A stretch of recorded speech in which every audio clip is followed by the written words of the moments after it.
হাসির গল্প। বোকা ছেলে। ছেলে শ্বশুরবাড়ি যাবে। বুদ্ধিশুদ্ধি একটু কম, তাই মা তাকে ভালো করে শিখিয়ে দিল।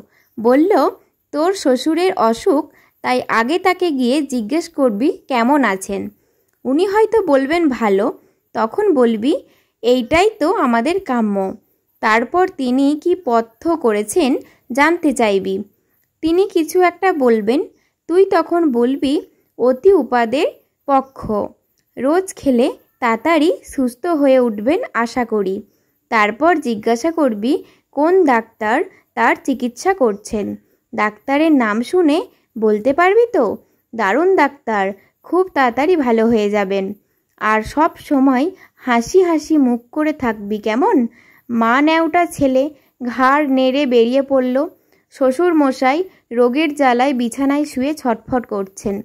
জামাই ঢুকে হাসতে হাসতে জিজ্ঞাসা করল, কেমন আছেন বাবা?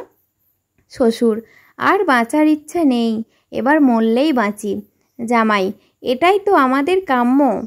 তা কি পথ্য করেছেন এখন আপনি? শ্বশুর, ঘোড়ার ডিম। জামাই, বাহ বাহ, অতি উপাদের পথ্য। রোজ খেয়ে যান, ভালো হয়ে যাবেন আশা করি। আবার হাসতে হাসতে, তা ইয়ে কোন ডাক্তারকে দেখাচ্ছেন? শ্বশুর, জম। জামাই, খুব ভালো ডাক্তার, বেশ নামকরা ডাক্তার, আপনি কিছুদিনের মধ্যেই ঠিক হয়ে উঠবেন।